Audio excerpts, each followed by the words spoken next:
Good afternoon, everyone. We hope everyone enjoyed their lunch, and we're back all refreshed to continue our sessions. Now we've reached to the Digital Innovators and Entrepreneurs session. Now in this session, young entrepreneurs will present their groundbreaking products and services in the field of digital technologies and applications. Ladies and gentlemen, we leave you with this session and our dear moderator, Ms. Amani Al-Khiyami, Advisor Global Compact Network from Saudi Arabia. Thank you very much. Good afternoon, everyone. Good morning, good afternoon, and good evening to those of you who are online. Good afternoon again to everyone here in the room. Hope you had a fantastic lunch and you're excited for a wonderful session to welcome this dynamic and what I promise to be a crucial and lively discussion on crucial innovations and entrepreneurial thinking in enhancing digital technologies and education. In the previous session, you've heard from industry perspectives on skill needs. Now we will listen to the voices of inspiring young leaders and entrepreneurs who are creating change in their communities. And what a great discussion to start and really listen from their perspectives on this. As mentioned, my name is Aman Al-Khiyami, and I'm an advisor for the UN Global Compact Network in Saudi Arabia, and I'll be your moderator for this session. We have a fantastic conversation to go through today. We're talking and deep diving into how innovators are not only bridging the digital divide, but also creating tangible impacts through transforming the educational experience for their communities. Our speakers, who are entrepreneurs and intrapreneurs, which is the term I learned recently, will focus on the challenges and opportunities in deploying digital education initiatives. Let me please quickly introduce our esteemed panelists. We have Ashana Tanija, from leader and program in, and evaluation at Labhia, India. We have Shigan Ogunwale, EdTech practitioner, co-founder and CEO of Bridgia from Nigeria. We have Rahaf Mayada, who's founder of Ibtikargo for health education in Jordan. And we have Leila Violet Halum from a digital change maker and global student outreach lead from IBM in the UK. So without further ado, each of our wonderful speakers will share insights and groundbreaking work in their field. So to start, I'd like to invite Ms. Ashana to take the stage. Please go ahead. Ashana will be speaking on the strategies for enabling children in the Indian education system to become effective learners through her experience and her work. So Ashana, you have the floor. Thank you so much. Grateful to be here today. A very good afternoon, everyone. My name is Ashna, and I'm from Labhia Foundation, which is an India-based education nonprofit that enables children in the Indian education system to become effective learners.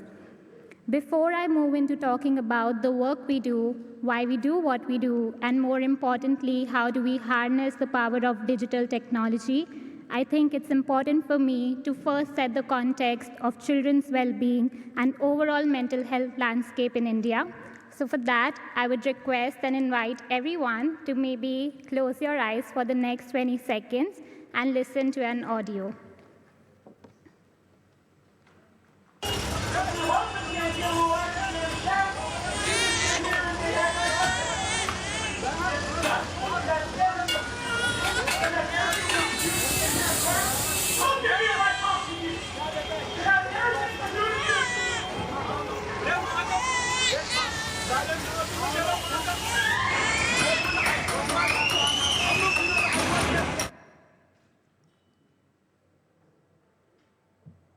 Thank you, everyone. You may open your eyes. Sadly, this is how the day-to-day of most of our children in India sounds like. This is what is the reality of more than 190 million children in India who are currently enrolled in the public education systems. Most of our children come from very low socioeconomic backgrounds and live on a household income of less than $2 a day.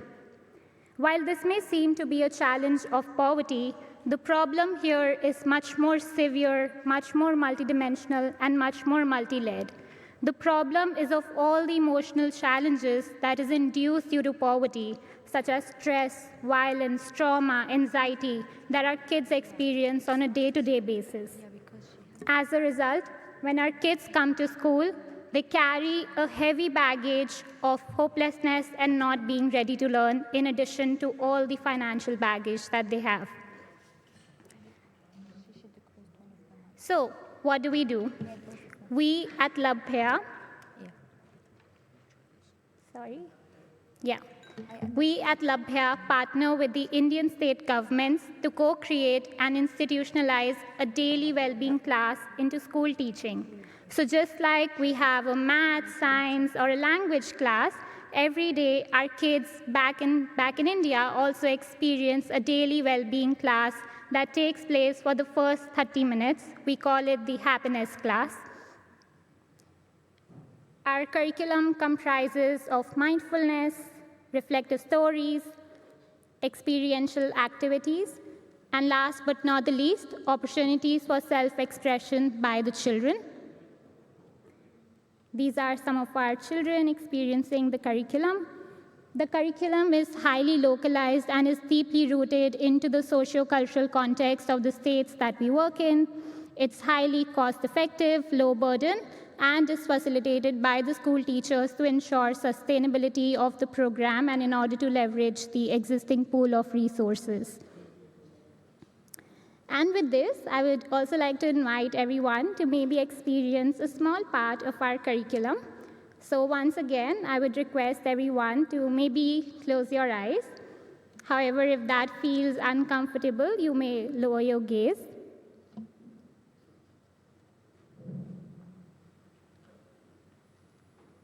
Now slowly bring your attention to your breath.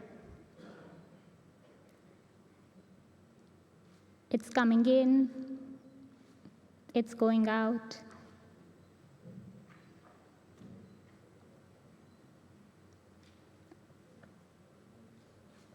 Continue to mindfully pay attention to your breath.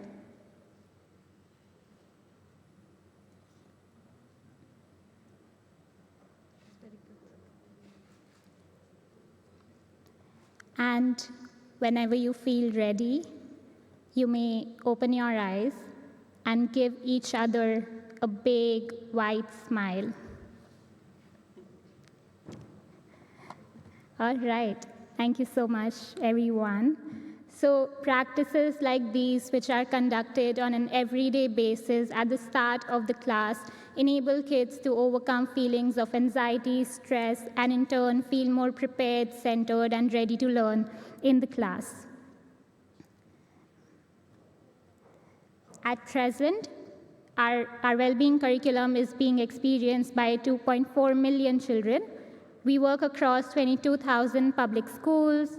We work closely with 150,000 teachers, and we do all of this in collaboration with 3 Indian state governments. So, coming to how we leverage digital technologies, we do so at 3 levels, as you can see. Level 1 is at the curriculum level, then we have at the teacher training level, and then finally at the evidence generation level. I'll address the well-being curriculum first. So all our teachers have a digital copy of the well-being curriculum available to them, and the curriculum is available digitally, open source on all the government platforms. Further, in order to bring in more standardization and uniformity to the curriculum, parts of our curriculum are also translated digitally in the form of audio notes to be readily played in the classroom. As for the teacher training, we have pre- and post-assessment data that we collect in order to understand the outcomes of our training and the impact that we are creating.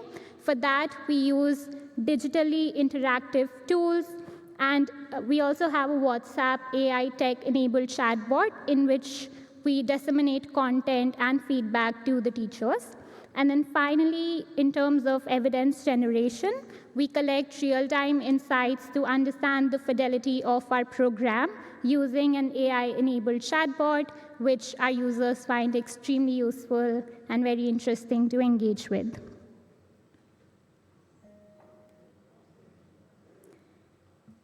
And our goal is to impact 30 million children by 2030.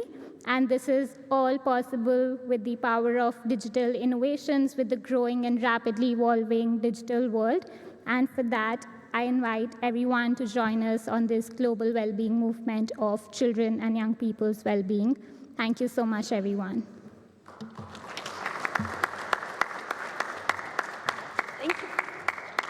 Thank you very much, Ashna, for the presentation. It's really interesting to see these type of innovation on a local community level. You've mentioned you have such a large impact on the community. Can you maybe elaborate a little bit of how did that change for the young people that you're serving across the board? How did that mindfulness, and also thank you for the exercise. I think everybody in the room, especially after lunch, needed a moment to kind of reflect and have a breath. So tell us more about that approach and what the impact looks like. Sure, absolutely. That's a great question. Thank you so much. So our well-being classes take place every day for the first 30 minutes. The objective is to make sure that the kids feel centered, focused, and prepared to learn before they step into the actual learning. And what we've seen over the years is that kids feel highly motivated because the activities are designed in a way that they encourage group and peer interaction. Kids are also able to form meaningful relationships with their peers, with adults, with teachers, and back in their families. We've also seen higher levels of emotional resilience and kids being able to regulate their emotions due to these classes. So these are just some of the impacts that we've seen our kids experience over the years. That's absolutely wonderful, and it seems like such a simple thing to integrate in curriculums, but I assume getting there is not as easy. You need a multiple collaboration with government, and I saw that you had, your handbook is available on government website. Yeah. So maybe talk a little bit about that collaboration with different multi-stakeholders. Sure. So everything that we do is co-created with the government, and the idea is to ensure sustainability and to ensure that the government has buy-in into the program. So for that, we partner with the Indian state governments, and all the budget and all the resources are allocated by the government. While we may bring in the SEL or social emotional learning expertise, it's the government who has all the context of the state. Like I also mentioned that the curriculum is co-created. So we ensure that we conduct a series of workshops in person, online workshops with the teachers, and we co-create this entire thing with them. It's not easy to get started, but I think once we have there, it's like a journey that keeps on evolving, and yeah. Amazing, and 2.4 million, that is wonderful numbers and such a great job. So thank you very much for your insight. Next, I'd like to invite Mr. Shugan Ogunwale to the stage. Shugan will discuss digital skills and for employability, challenges, opportunities, and solutions. So Shugan, you have the floor. Good afternoon again, everyone. I would like to start my presentation by expressing my deep appreciation to the ITU for creating this session to share our progress in terms of digital innovations, around digital skills. I liked that mascot for this forum so much that it had to make it into my presentation. So, yeah. For this Digital Skills Forum, there has been so many discussions around divides that exist in terms of digital skilling. It is one of these divides that inspired our work 2 years ago. One of the divides that exists today is the divide that exists between higher institutions and the world of work. And I'll be speaking largely from an African perspective. So there's this huge debate in terms of what do employers get to do, or what do higher institutions get to do when it comes to preparing students for the world of work, especially training for jobs. And 2 years ago, in Accra, Ghana, we were at a convening of higher institutions, and there was this hot session where the employers were seated on the side and higher institutions were seated on the side also. And employers were complaining that for many of the graduates that they hire from African higher institutions, some of them, or let me say a significant number of them, struggle with digital tools in the workplace. And I remember an employer saying that even for many of these people, they don't even understand what CRMs are. Interestingly, one of the professors responded that what is a CRM, So that was so much revelatory of the divide that exists between both worlds. Then the question then for us then became, we can't just leave the higher institutions to solve this problem alone. We must also contribute from the industry. So how do we help higher institutions to bridge the gap that exists in terms of digital skilling in preparing students for jobs and employability? To solve this problem, we had to take a deeper look into what was happening in our higher institutions.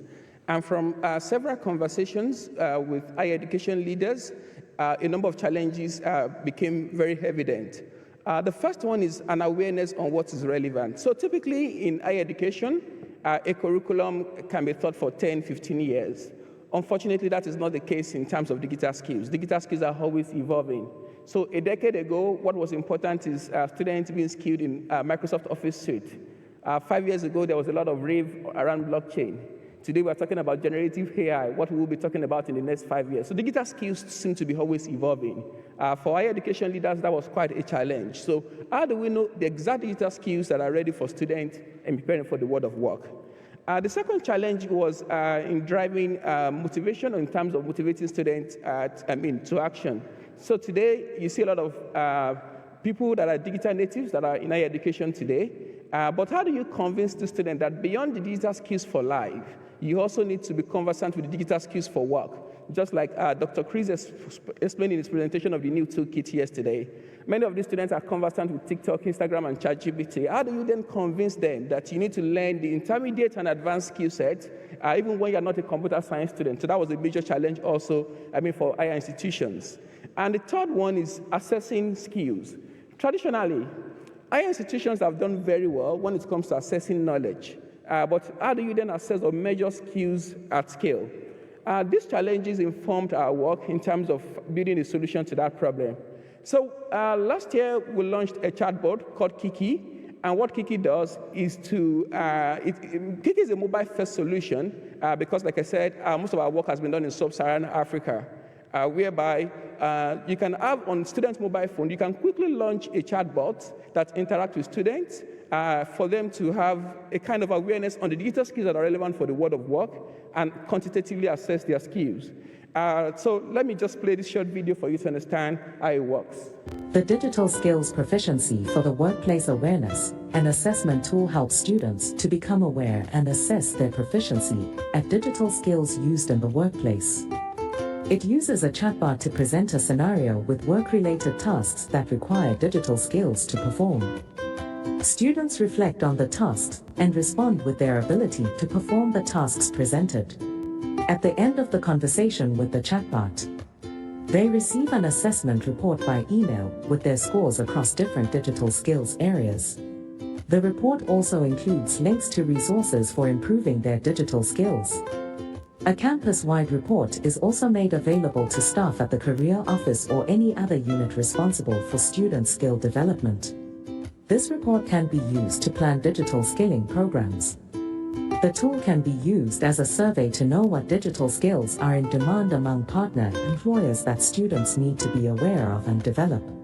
It can also be extended to the institution staff for digital skills awareness and assessment. Okay?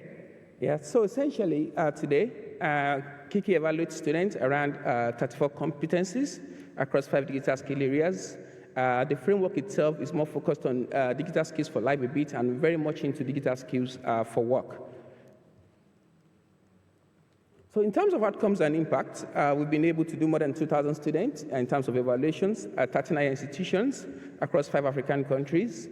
More than 50,000 minutes of assessment have been gathered with more than 240,000 data sets. In terms of how helpful it is, there's been a largely positive feedback from students in terms of how helpful the assessment is. Students like things being short. They want it to be as quick as possible. So there's still some complaints that they wish it is shorter. So on the average, it takes around 30 minutes for a student to complete an assessment, digital skills assessment using this tool. In terms of what it's evolving into, even though it started as an individualistic assessment tool for digital skills, we are seeing so many digital skill trainers adopting this as a tool for conducting baseline assessment. So you have a digital skills program that you're about to launch, then you can then use it to take a baseline assessment of what digital skills look like for a group of students that you are working with. In terms of next steps, we are working with other stakeholders to ensure that it's more customized to their frameworks in terms of assessing specific skill sets. So that, when you are launching training programs, that can be like a kind of pre-training assessment for them to gather skills.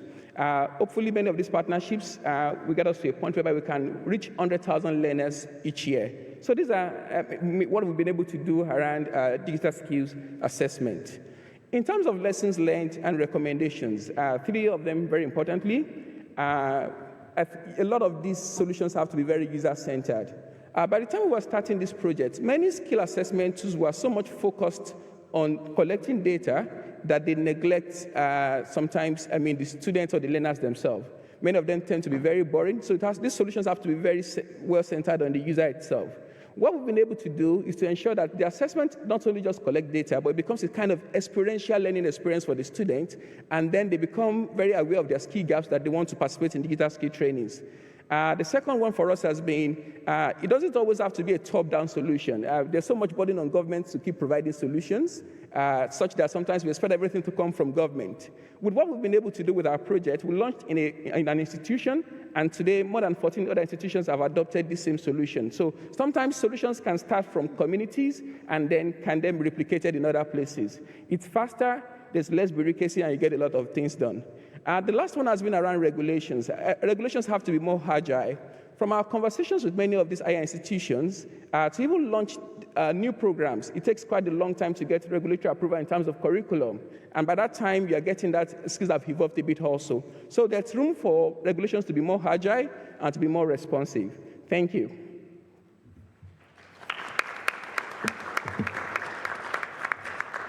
Thank you so much, Shingan, for that presentation and for presenting the work that you do at Bridgia. I have a really pressing question that I've been on the edge of my seat to ask. What is Kiki? What does it mean?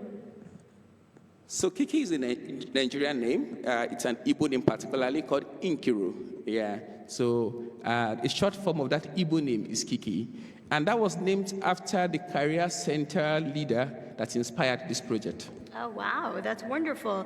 And I assume, a lot of the work that you're doing, and I think we've heard from the earlier session from the industry experts that, there's a bit of a disconnect between employers and the workforce, particularly on a young people's perspective. So what are some of the challenges you're seeing of is there actually a disconnect between what employers are looking for in young people and between what young people are learning in schools?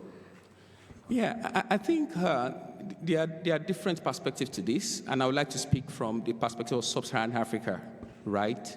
Until lately, internships was not a common thing for so many higher education programs. That means you expect somebody to be in higher education for 3 to 5 years, after which they have their taste of work experience. Fortunately, that is changing. Another thing that is also common, in terms of what we see in sub-Saharan Africa is that a lot of times higher institutions, even geographically, are disconnected from where companies are. So you have a case whereby a student does work and learn. That's almost not feasible for students. So the disconnection is there. But what matters most importantly in terms of progress is that we are having those conversations now. And there are some progress, happening at the moment. Yeah, and a similar question maybe to something we've asked previously on, kind of the partnership component. How much partnership with your stakeholders do you need in order to develop the curriculum, in order to develop the chatbot and the answers that it's able to provide for the users? Yeah, there's room for partnerships, but they vary across different institutions and stakeholders.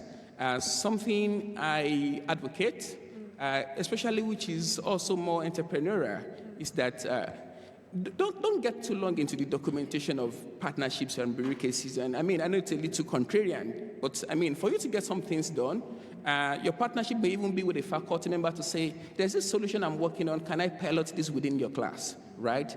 And when there are success stories from small pockets of pilots like that, then you have more evidence based to convince somebody who's a decision maker to say, there's something we are building that we have tried, it has worked, and it's time for you to consider adopting this. You have more successes than that. But if you decide to wait, and do nothing until you go through those processes, sometimes they take a very long time because the solutions are new. for decision makers, it takes a lot of convincing to do. So before you go so much institutional with the partnerships, try to find small pocket of spaces where you can deploy the solutions to, and then building on that, data from that, success stories from that helps to make a stronger case for partnerships. Wonderful, and I think that kind of also creates a bit of responsibility on you as a founder, but I think all of you are entrepreneurs as well, to not just implement, but also data collect, analyze, and able to give that feedback to the stakeholders to say, well, this is the evidence and this is how we want to implement.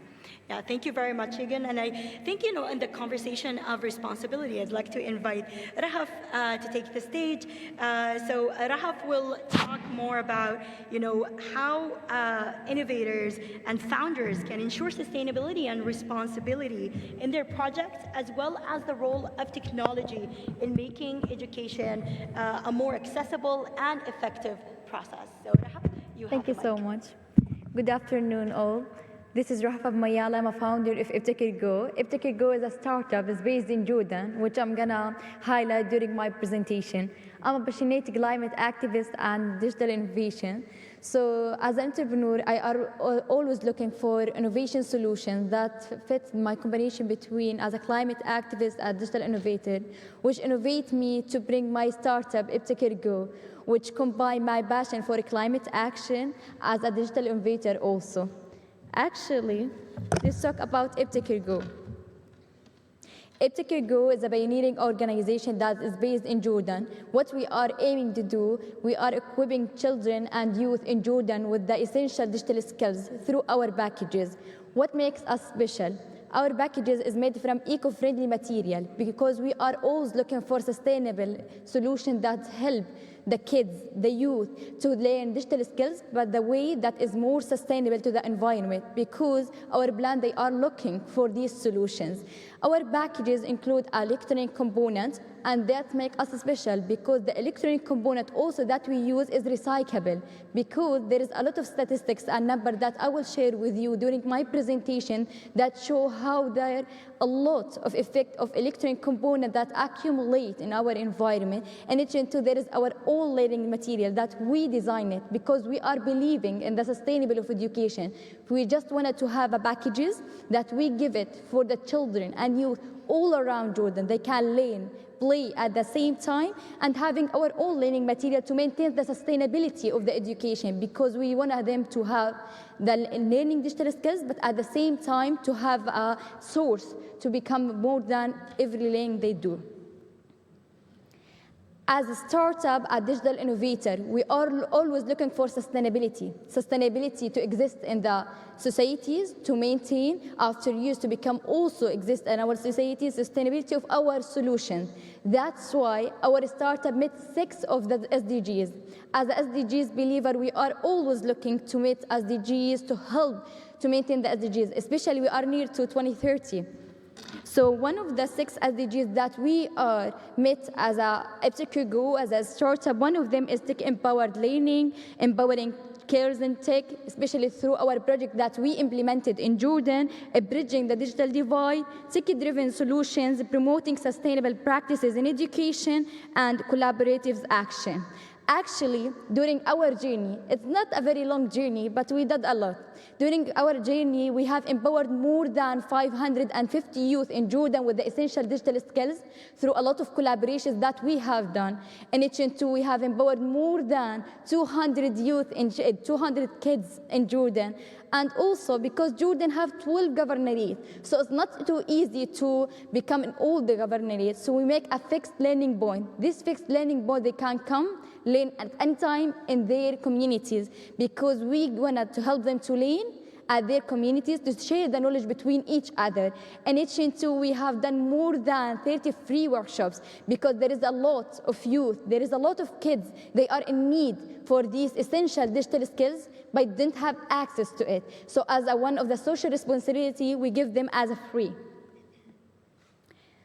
As a digital innovator, we are always have responsibility to our society. That's why we have a sustainable, eco-friendly startup. Because depending on WHO in 2019, the statistics said that electronic waste or electronic that we are already manufactured, not a lot of them, they are recyclable. And after, if they are not recyclable, they will accumulate. When they accumulate, the number of these electronic waste accumulate 3 times of the global population. So we are talking about a huge numbers of electronic components they are accumulate in our environment. That's why we are looking for electronic components that can make it recyclable. How we can recycle it? We make a lot of art, craft during using these kits that I will show you in the next presentation.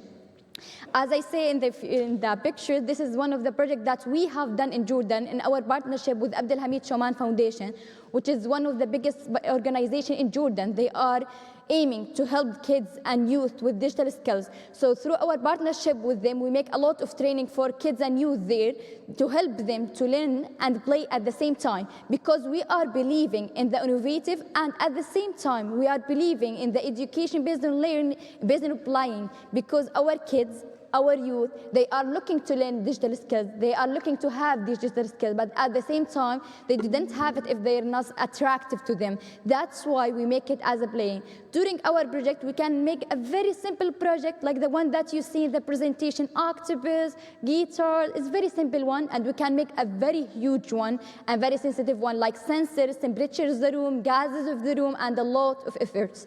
Through our partnerships of a lot of youth, we have done a lot of effort with them. Now, there is, oh, sorry, it's my voice high. I'm very, oh, sorry. I always, wallah, trying to keep. It's the excitement. I'm so excited when I share my ideas with you, so I will try to be calm. Okay, so now there is a lot of questions. One of them, if I have a good idea as a leader or as a maybe investor, I have a good idea. How can to implement my idea? I will say to you, it's not too easy to have a startup. There is a lot of failure. There is a lot of people, they not accept your idea. They not accept the impact that you have done in your society. But you always believe in yourself, believe in the demand. My advice always for everyone, they are looking to make a startup, the first and the most important thing, always look to your community. What they are facing, what is the problem they are facing, what is the demand. Based on the demand they have, based on the problem they have, then you make a customized solution that fit these demands, that fit these problems. Because if you make a solution, the best solution in the world, but doesn't fit the problems, the needs of your society, how it will good work? It's not work. That's my idea for them, and this is my advice also. We exist in all the social media platforms, Twitter, Facebook, LinkedIn, Instagram. We're always posting about our programs, about our project that we have done in Jordan. Our vision and our mission actually to help every kids and youth in Jordan, and we are looking right now to the MENA region to have the essential digital skills. At the same time, they can play in an effective way with sustainable education, with sustainable tools, because we are always believe that our plant need us to be a leader, to give a digital solutions that is very important to our society, but at the same time, it's eco-friendly. We are open for collaborative with a lot of organizations if they have the same vision and mission that we can implement in the MENA region. And thank you so much for this great opportunity to be here with you.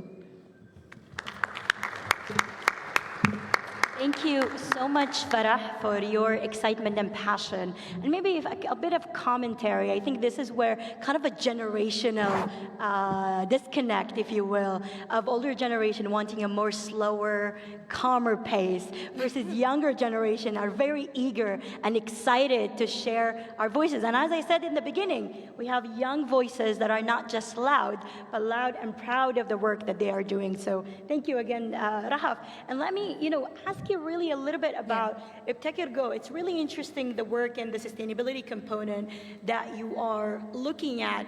And it's really intriguing to me of where are you sourcing your materials for the different games and different products that you're providing? Actually, it's a great question. Thank you so much. Actually, as I said, because the packages that is made from eco-friendly materials, so we are always looking for the manufacturer. They are manufacturing paper because they have a lot of paper. They are waste of the paper. So we are using recyclable paper. They are done done, because there is a lot of project, there is a lot of papers. So when the rest of these papers, they are just accumulate, they didn't use it. So we are in partnership with manufacturers in Jordan. They give us with the paper that is recyclable to make our packages. And for the tools that I told, the electronic tool, actually we make a lot of art craft that you say the octopus one, the guitar one, just as after the end of the lifespan of the electronic component, they take it, they can make art craft of it, and they can put it in their rooms so they can have play. At the same time, after the end of its lifespan, they can use it in their room. It's not accumulating the environment and not have the bad effect of it. Oh, wonderful. And I guess this is also inspiring for them to do more of that type of work and kind of get excited into STEM in general, of learning how to do these little crafts. But it's really interesting to hear from you as a founder and as an entrepreneur. How do you work with the, again, kind of on the stakeholder question, because I think that's where these are the different entities that we're speaking to today. So do you collaborate with, the Ministry of Education or educational bodies to promote for your product? Great. Actually, in Jordan, we make a lot of partnerships. One of these partnerships with organizations, they are looking for kids and youth to help them to learn essential skills. And one of the essential skills that we are looking for, especially in 2024, is the digital skills. So we are looking for organizations, they are aiming to equip kids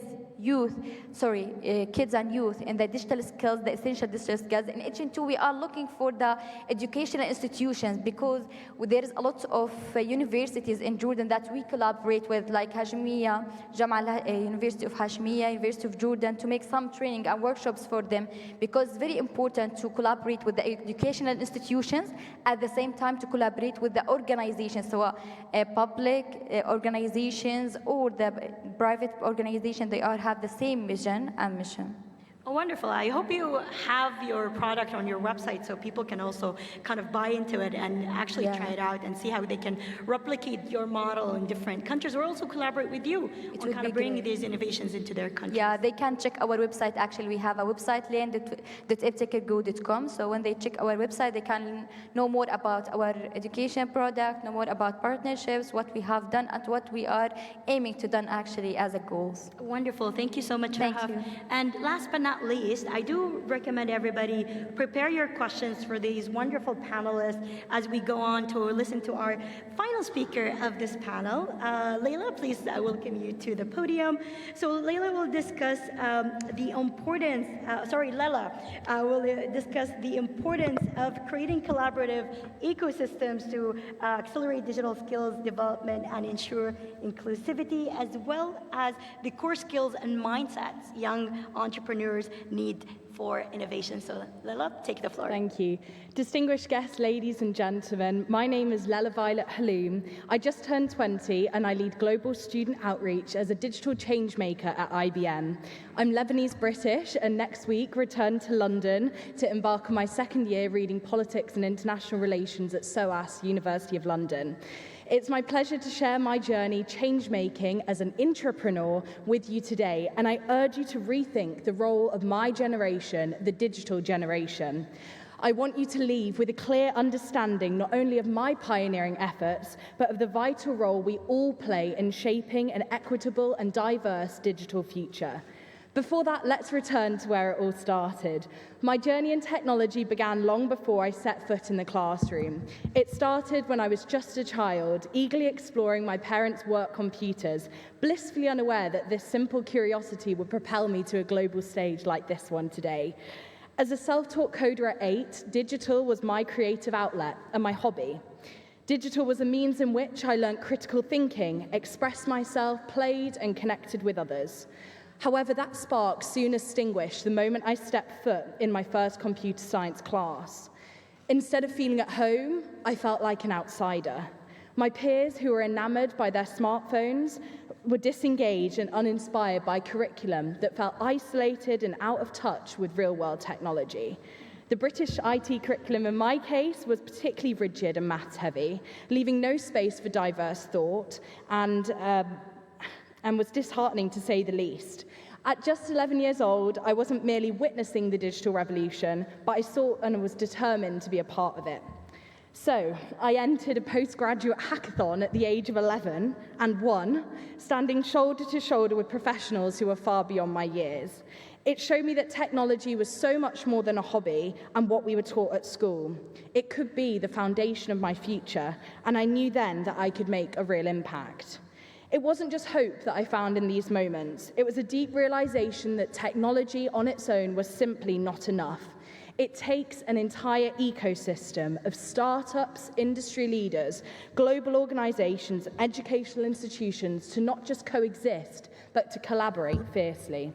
So as we charge forward in the fourth industrial revolution, it's simply not enough to just use tech from the textbooks. We need to fuse innovation and creativity with education to ensure that every young person has access to real-world skills like I did.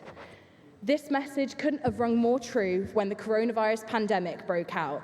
Just months earlier, I'd returned to the UK from Dubai, and then soon after, the unimaginable happened. My exams, which I'd spent the last 2 years preparing for, were cancelled with just 50 days' notice. I remember class sizes slowly decreasing, and my friends from overseas had to take the last planes out of the country with as little as 24 hours' notice. I'm sure you all can recall how it felt when we entered quarantine, and every aspect of our daily lives changed immediately. I was sat in front of the TV as they announced the pandemic in March 2020, and I knew simply I had to act. While doors were closing, I sought a window of opportunity. I channeled my anxiety into action, penning an open letter to industry leaders, urging them to recognize this crisis as not just my generation's problem, but as all of yours too. The next generation of leaders were at risk of being left behind, and the pandemic threatened to widen the digital skills gap.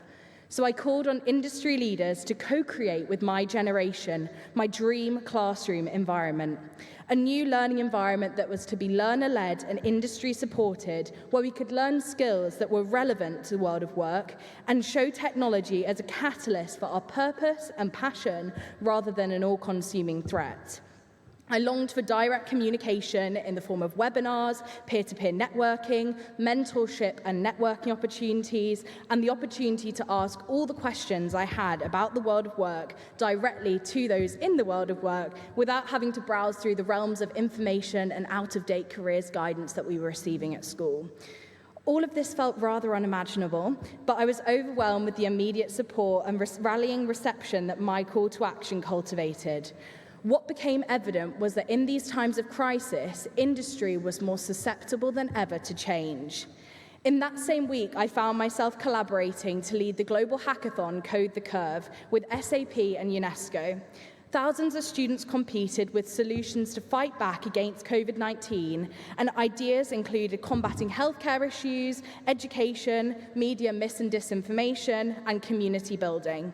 Another poignant case was my response to the Beirut port blast. My Baba is Lebanese, and witnessing the devastation deeply affected me. This inspired me to launch the Call for Code Spot Challenge Beirut, where we invited hackers, hustlers, and humanitarians to come together to contribute to Al Wasl Connect, an open-source platform aimed at optimizing the distribution of relief to NGOs on the ground, which truly demonstrated the power of collaboration in times of crisis. I created a platform for students to reclaim their futures amidst global uncertainty. I built a community where learners could connect with industry leaders, share ideas, and gain real-world experience. Building this from scratch, it was in these moments that my community of learners and I realized that we all had the ability to be digital change makers, and there was no going back now. Simultaneously, IBM realized that this systemic and cultural shift that my efforts as an entrepreneur building from the ground up had and brought my work rapidly gained interest of the ITU, charity sectors, and global government. While proud of my growth, I could not rest knowing that the digital divide raged on. Partnering with community leaders, our webinar series reached 2,000 digital hubs across India in 24 states there, with Sisters of Code, the first female code club in Cambodia, and hosting careers guidance in Saudi Arabia, Iran, and Egypt, to name a few. One project led to another, and our programs gained traction rapidly. I was right in my thinking that all young people crave this opportunity to learn and beyond the four walls of the classroom. And it was this very spirit of innovation and community from the pandemic that couldn't stop there. Now, 4 years on, my newly established team and I have developed a global a global ecosystem, turning this transformational effort into fully functional ecosystem, which is known as Inspire, Connect and Grow. From these initial sparks, what began as individual projects evolved to our global blueprint for digital education. At its core, we set out to inspire, launching a student-led webinar series that completely transformed the way industry leaders interact with young people. We refused to accept outdated, passive engagement and instead built spaces where decision makers were the young people. These webinars were a platform where students could challenge, co-create and collaborate with industry experts, shifting the power dynamics and ensuring our voices were heard in rooms where they mattered most. But we couldn't stop there. We had to connect young people. So we tore down the barriers between students and professionals by hosting regional virtual career fairs for newly upskilled talent. They were more than just networking events. Instead, they were gateways to real opportunity, breaking down that leaky talent pipeline. Yet inspiration and connection alone wouldn't be enough without sustained growth. We laid the foundations for long-term success by building a global community. Our early professional New to Z community became a launchpad for early professionals, empowering them by building their personal brands, cultivating the skills that would make sure they remain indispensable to the future of technology. In uniting all three of these pillars is our IBM Z Global Student Ambassador Program, now prevalent across 200 universities in the world, which is a program that not only helps young people establish their eminence on campus, but also as recognized student leaders within IBM, with many of them going on to graduate, to work as leaders, powering the largest businesses in the world with IBM Z technology. Through these pillars, Inspire, Connect and Grow, we have built a self-sustaining global ecosystem that places the learner at the center, ensuring every young person, regardless of their skills, background or circumstance, has the tools to become a digital change maker. I never set out to just learn tech skills. I set out to build and create spaces for young people like me to be heard and shape the future. Thinking globally and acting locally, I soon learned that the real revolution is not in gaining technical skills. It's in enabling young people to keep their innate abilities alive. All of the skills on screen are innate in all young people, but it's the systems that far too often strip them away. Reflecting on my own journey, I've learned that being a successful technologist is in the problem solving, the fearlessness and the adaptability, with my early pandemic projects showcasing that. However, unfortunately, I feel the education system is too much focused on the what languages to learn, what tools to use, but the how to apply these skills, how to adapt and how to stay curious is too often missing. We need ecosystems that maintain and nurture true equalities, ensuring young people remain at the forefront of the digital transformation. True innovation will only come by blending technical know-how with creativity, collaboration, and hunger for lifelong learning. We now stand at a crossroads. The time for talk, frankly, is over. What can happen when we break down barriers and collaborate multi-sector ecosystems is key. We have the power to drive digital skills revolution forward. But it isn't just about shaping a future for the privileged few. This is about making digital education accessible to everyone, everywhere. This is a worldwide web, so we need worldwide change, inclusive and equitable for all. So this is our moment to ignite a learner-led revolution, but we can't do it alone. Governments, industries, every single one of you have a role to play, so please step up and join us. Don't just leave here feeling inspired. Instead, ask yourself, how will you encourage youth participation? How will you invest in youth programs and opportunities? How will you give your time to mentor the next generation? The future needs your action, not your applause. We can't wait for tomorrow. We build today and create a world where everyone can thrive in the digital age. Thank you. Shukran jazilan. Thank you so much, Lila, for that passionate presentation. And I'm honestly, always when I sit on youth panels, I completely feel like an older, younger person, if that makes sense. Too old for working with the older generation, but too young to sit on very youthful panels. And it's so wonderful to hear from such amazing speakers and who are very passionate about the work that they do. And with that being said, I think think, Lila, you really laid down your experiences and how you've been advocating across your work, but also the work that you've done during COVID. And I've kind of wondered, what are some of the impacts that you've seen in the implementation and also the creation of the department that you work for at IBM? So if you can elaborate more on kind of how did this help impact other people as well? I think the main impact was, well, immediately there was a threat of young people just not having the chance to continue to learn. Our education system is so focused on, teacher, student, we sit and we listen and we take in that information, but actually that ability to act was missing. And at a time of crisis, I think it had never been so clear that we needed to change and challenge those power dynamics.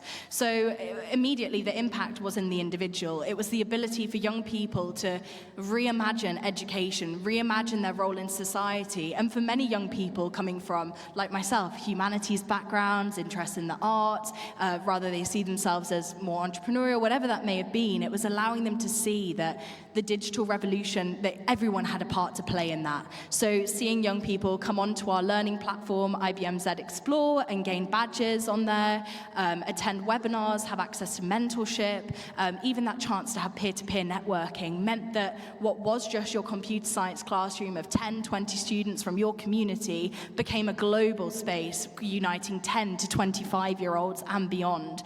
It allowed industry leaders to step into the shoes of our educators, and it made sure that we did start to bridge that gap between industry and the classroom. We couldn't just wait for young people to be looking for these job roles because so many of them aren't advertised to us. There isn't enough of that transparency. So ultimately, it was just breaking down those barriers to access that was really key, and I'd say it being the greatest impact, that real sense of cultural and systemic shift. Yeah, wonderful. And I think, I love what you were saying about that and kind of that breaking down these barriers. But it's so interesting to see it from a kind of an entrepreneur perspective, creating that change within an organization. How is that advocacy experience looked like for you? And how susceptible were regulators and industry leaders? You did mention a little bit of that in your speech, but in practice, what did that look like? I definitely say it took time for them to realize why at the time a 15-year-old should have a say on the way a leading tech company was shaping their digital skills approach.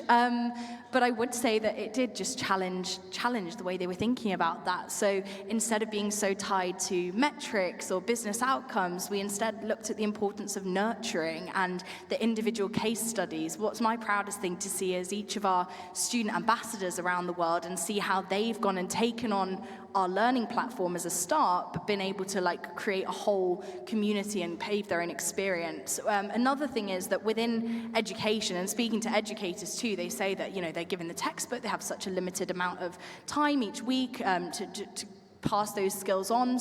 But the ability for industry to help young people realize how much more there is to technology, that there's no such thing as a one-size-fits-all technologist, was really key. So in my case, it started off very technical, but now working more on that community and advocacy side. But for others, being able to really hone in and get first-hand experience at the breakthrough moments of some of our generative AI offerings has also been wonderful. So I'd really say that they've realized that they need to listen to young people. They're seeing us not just by who we are, being young people, but realizing within, Lela has a passion for this, this student has a passion for that. And it's making sure that we really humanize the way that we see this group of young people, not just leaving us kind of in a silo and thinking that we'll just come into the jobs anyway. We've got this skills gap, we've got the talent gap as well, and we need that real two-side intergenerational co-creation, really. Absolutely. And I think maybe a question that I'll push to you, and everyone who has a question, please prepare your questions, is something that you and I were talking about yesterday of, everyone here on the panel, and myself included, are in sort of ways privileged, whether it's by the type of education that you received, or opportunities, or the doors or windows that were open to you for you to be here today.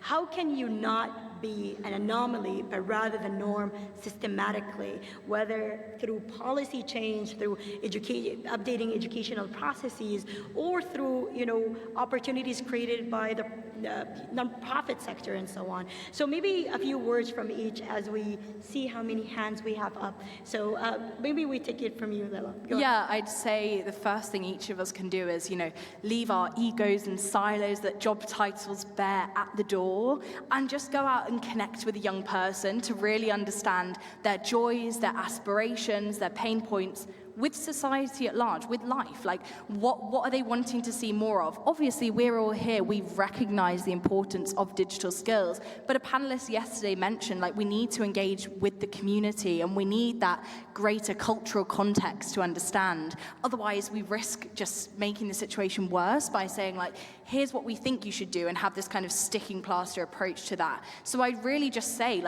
the power of reverse mentorship as well. Don't just think that you need to give all of your advice to a young person, but really listen to them to understand how much life has changed. If anything, the pandemic and the way that shifted global education was the greatest marker of that. We can't just rely on what you think is youth inclusive. Actually, you need to actively seek our opinions, because we're truly these experts by experience. Absolutely. Anyone else would like to take the question and add some reflections?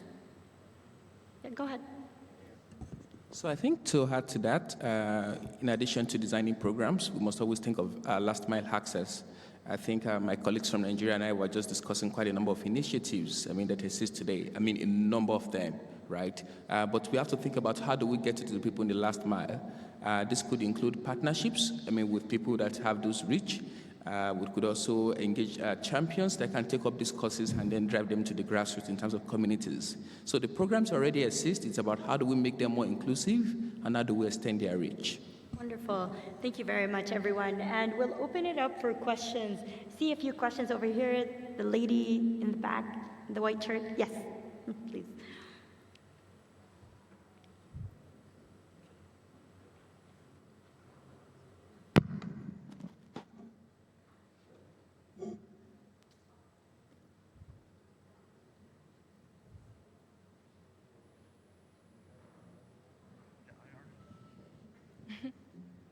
Okay, sorry for me moving around. Just first of all, I would like to say congratulations for all of your initiatives. But also, I have a questions on, because you work on different regions, right? What do you think would be the strategy that you use to motivate and support young innovators in overcoming obstacles like limited access to technology and funding? That's the question. Thank you. Thank you very much. We'll take another one. Is there? Yeah, go ahead, please. Thank you very much. I'm Ahmed Riyad from Huawei, and in my previous session, actually, I talked about the Generation Connect Young Leadership Program that we had in partnership with ITU, and I'm very happy to see Raf here talking about the Ipticargo, which is one of our people work with from the Young Leadership Program. Maybe my question is to all the panelists or any one of the innovators here. What would be your requirement from the industry that you think is solving one of the biggest challenges you have in terms of digital skills? You're innovators in your communities, you have passed a lot of challenges across different parts, but now I want to be specific about digital skills.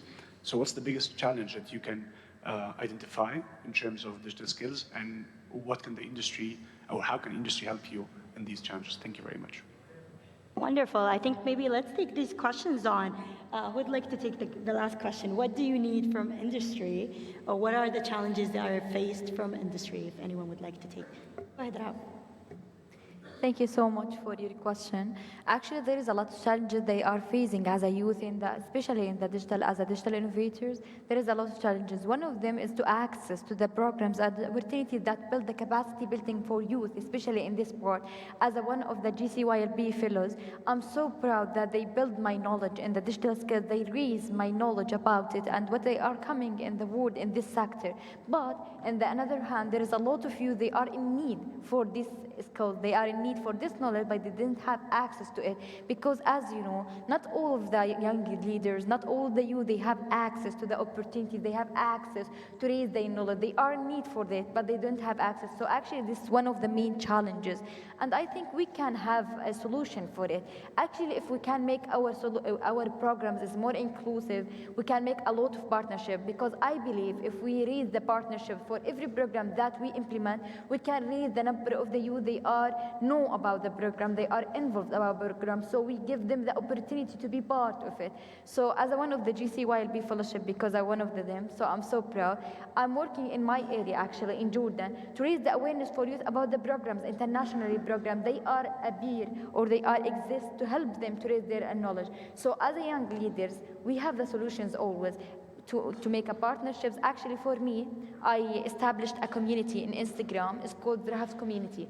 What is the main goal of the Rahaf's Community? I share a lot of opportunities that I participate in. They have a new call to help the youth to have the opportunity that I already have, to raise their opportunity in the market, because not too easy to have opportunities in Jordan or in Arabian countries, because it's not too easy to always access to the opportunities. So always young leaders, if they have the responsibilities for their communities, they have the impact they wanted to do, the positive impact they want to do, they should always search about solutions that fit the another young youth around them, to make them inclusive, to make them have these access also. Absolutely. Would anyone like to respond as well? Please go ahead. Back home in India, one of the main challenges that we are facing when it comes to digital technology is primarily twofold. One is the knowledge level gap, which we all understand that exists, and that is something that can definitely be bridged over the time. But one other deeper challenge that we are facing as of now is to really change the mindset of people when it comes to digital technologies. And we see that there is a lot of focus and still a lot of willingness to stick to older conventional ways of doing things. And so how do we inspire people to, just break the shell and come forward and explore the world is something that we're still trying to figure out. Knowledge is something that can definitely and be fixed sooner, but mindset is something that still we are working on. Absolutely. Please go ahead, Shane. So I would like to take on the question that's asked, that what are the strategies for motivating students or young people, to take up on these things? I think it's very obvious that young people learn the most by examples, right? To say we need to promote success stories of who has done this and who has succeeded at it. And our success stories need to be as diverse as possible. So it's not just saying that somebody has done this in the global north or global south, but somebody that looks like me, I've taken on this, and I've succeeded at it. I remember that I think around 2020, during the COVID-19 lockdown, there was a fintech company founded in Nigeria, and it got acquired by Stripe for $200 million. Today, in the startup world, the fintech industry is the most saturated. Nigeria today it has become a global hub for fintech solutions. That's because they saw someone like them who started it, who succeeded, and had the greatest set. So as much as these initiatives matter, it has to also be very people-centric. Who has done this, who has succeeded at it, and so that they can then see these role models and then always follow in terms of also trying to replicate their successes and even create their own path.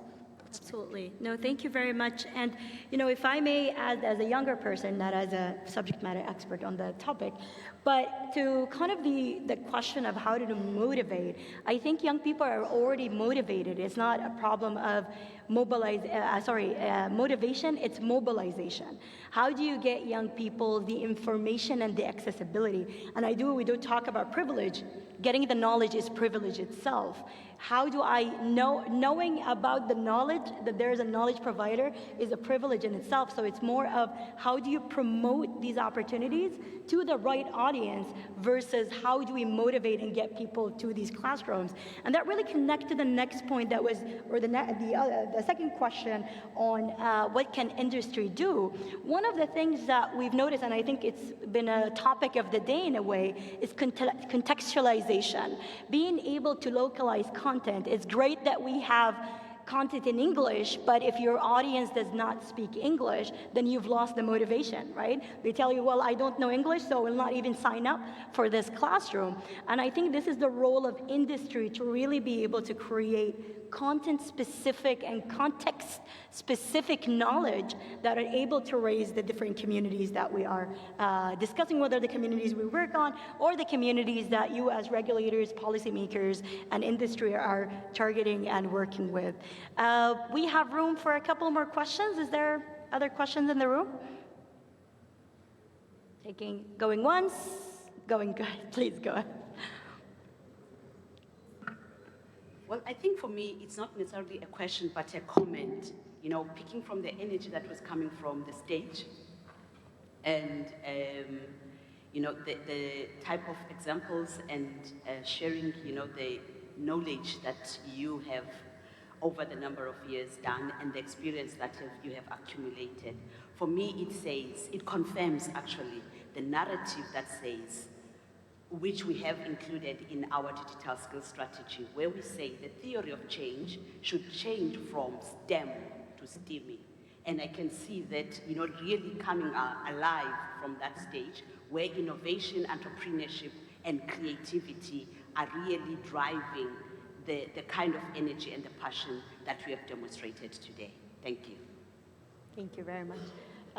Please go ahead. Yeah, I just wanted to quickly add to that. I think exactly each and every one of us is so passionate for what it is that we do. We've identified the problem and we've realized that we need to act on that. So absolutely, it isn't just relating to the other two questions, you have to relate it and find that context. A young person is already motivated. As I say, they have their joys, they have their aspirations, they have those pain points. So it's the role of each and every stakeholder to really listen to that. Ask young people what they want as a solution and to uplift that. We were speaking here even just to relate to yourself as a change maker, as a founder. Like, how many times have each of you thought of an idea and thought, yeah, that should really exist in the world? Well, that is exactly it. As young innovators, that is exactly what we've gone on and done. We've not accepted the status quo. We've decided to go ahead and challenge that. So I'd really just say that each and every young person knows what they want to see and change in the future. But to my fellow panelists' point, you really can't be what you can't see. So we need to not just identify role models, but we need to identify real models in communities. And we need to build that great sense of legacy by connecting young people with young people that look like them, that also have the same cognitive diversity, so from different backgrounds and have those different perspectives. That is just so integral to make sure that everyone feels like they can, play a part in this ongoing digital transformation. Wonderful. And, thank you so much for our panelists and our speakers today. We really discussed so many different topics, from innovation and from mindfulness innovation to tech innovations and to, different products that you're able to enhance the educational process with, and as well as success stories from working within organizations. And I really look at, at amazement at all of you and the tremendous work that you're doing for your community. And, I ask you to maybe share, as we close this session, a few reflection or recommendation and advice that you want our audience to take away with them today. So I'll start with you, Ashana. Go ahead. Sure, thank you. My recommendation to all the change makers would be first to conduct a very thorough needs assessment and analysis of what you're trying to solve for, because unless we know what we're solving for, we'll never be able to get there. And like we also spoke about, designing community-centric solutions, so this is the first step to that. So yeah, I would like to conclude with that. Thank you. Thank you very much. Shagan, please. Yeah, so I think for me, coming from the perspective of tech innovation, there's a tendency to be so focused on the tech that you forget the people. It's important to always be people-centered. You are building for people, collect feedback from people, and even though when we try to design programs for all, it starts with the one person. How well can you solve for that one person before you then scale to all? So for me, the best solutions that win at the end of the day, even though they may not gain that traction at the beginning, are those people-centered solutions. So how our work, our projects have to be as people-centered as much as possible. It's not just about, putting it out there, but how does it get to that final person, and how do they get to use it? So that would be my recommendation. Thank you. Please, Rahat. For me, my advice always, because for every startup or for every entrepreneur, they are looking to make their startup, please look to your community, look their demands, look to the problem they are facing, then customize your solution. Please don't make a solution because you think there is a problem. Make your market study, look to your community, see what there is demand, what there is problem, then customize your solution based on it, not based on what you are thinking about the community they are facing. Yeah, I'd just say that there really is this great need to come together. And I feel like everyone I've spoken to over lunch, networking, have all said, you know, they feel inspired. They have so many ideas, like their notebooks are full, their hands are sore from writing so many notes. They've got so many business cards stacking up. They've got so many new connections. Great. But when you return to work on Monday, how are you actually going to action this? I've been in this space now for 10 years, as I say, since I was 10 years old learning to code.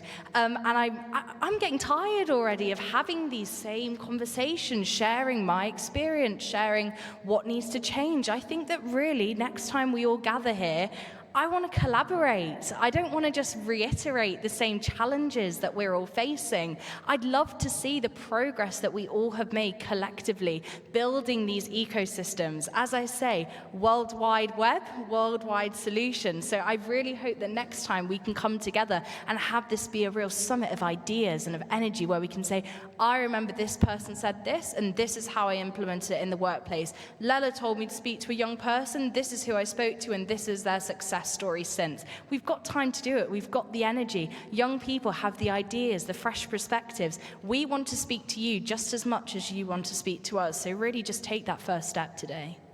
Wonderful. Thank you very much. And if I might add kind of a last note, we have a growing younger population in the world today. This is the need for, again, mobilization of young people, mobilization and utilization versus a conversation of let's still bring them to the table. They're already taking over the table. So let's make sure that they are integrated and their voices are heard, such as these wonderful innovators with us here today. I hope you found this discussion, as promised, lively and energetic and insightful. And hopefully, as I did, I was so inspired by these wonderful people. And we'll take a short break now. So please come back at 3:45 for the next session, Skills for a Safe and Secure Use of Digital Technologies and Online Platform Information. Again, please give a big round of applause for our wonderful speakers and wish them luck and speak to them and read about their bios. I'm sure they're going to do tremendous things in the world. Thank you very much. Thank you very much indeed, Ms. Amani and all our dear panelists. As Ms. Amani said, we do have a short coffee break and we will reconvene here at 3:45, I'm sorry. Now, in the meantime, please feel free to visit the ITU booth to meet representatives of the ATC from Nigeria, DBI and Estonia, Teltech, as well as the DTC from Indonesia, BPP-TIK. And for those of you who did not sign up for the giveaway, please do so. So we'll see you back here at 3:45 for Skills for a Safe and Secure Use of Digital Technologies and Online Information.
Montu भाई वो लड़की press नहीं कर रहा, नहीं proper switch में press नहीं कर रहा है।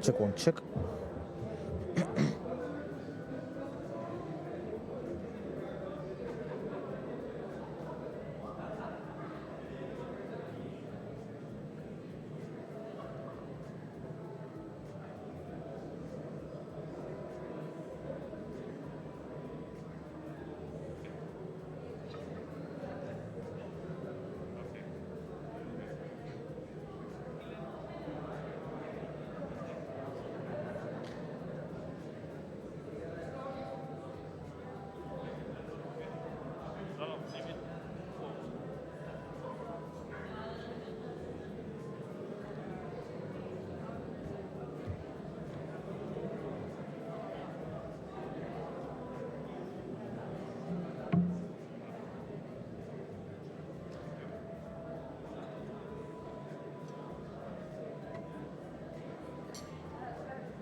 Yes, okay.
Dear participants, welcome back.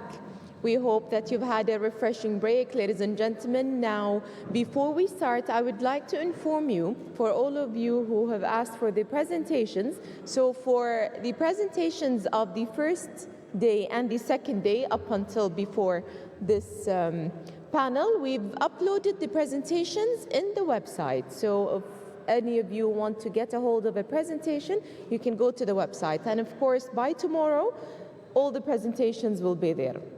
Ladies and gentlemen, now we've reached a hot topic in the scene, cybersecurity. So we're going to discuss skills for a safe and secure use of digital technologies and online information.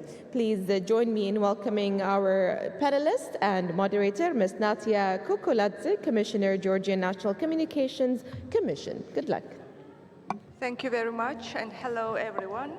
I know this is end of the day, the last panel, and you must be tired, but we propose that we will have very important discussions on a very important issues, such as skills for a safe and secure use of digital technologies and online information. I have very interesting panelists here with me, experts like David Wright, CEO, CWGFL and Director, UK Safer Internet Centre, United Kingdom, Ms. Ruta Jasinskiene, Training Coordinator, NRD Cybersecurity from Lithuania, Mr. Guy Gambeke, Director and Board Member, ISC2, Datuk Zulkarnain Mod Yassin, Deputy Managing Director of MCMC Malaysia, and Najib Mogni, UNESCO Office to the Gulf States and Yemen Program Specialist. Thank you very much. I believe we will have very interesting discussion. And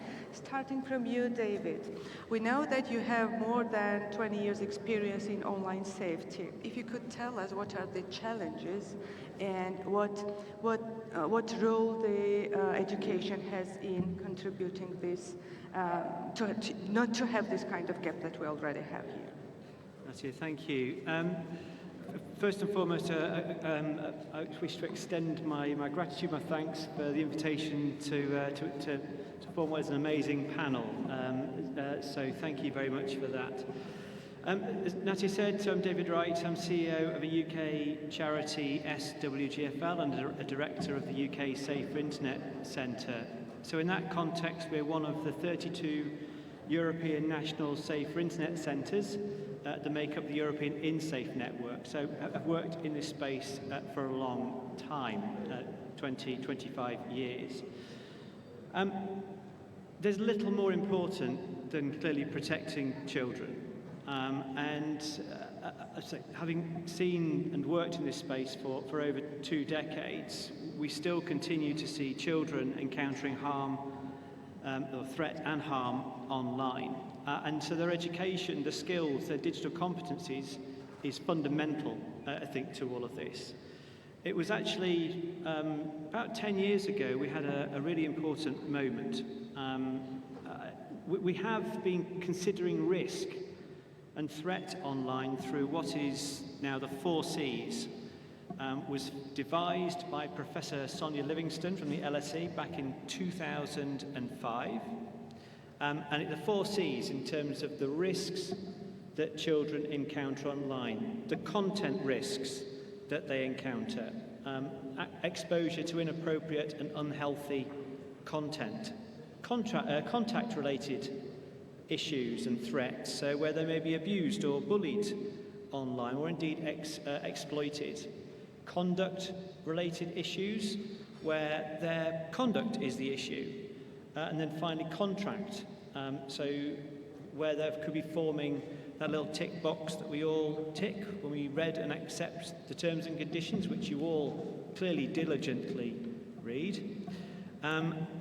But those contractual issues, or again, unhealthy contractual issues, threats that children encounter. So content, contact, conduct and contract-related issues are the threats that we see.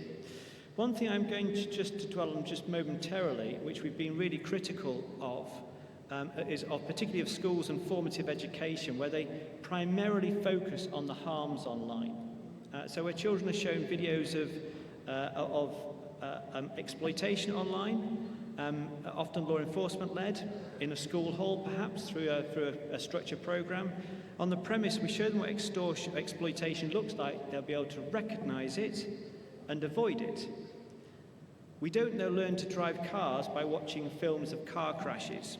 And so what was revolutionary for us was the transformation into the development and the identification of what is digital competencies ranging from age 4 through age 18. What children should be doing online rather than what they shouldn't be doing online. So I'd encourage you to go and visit what is projectevolve.co.uk.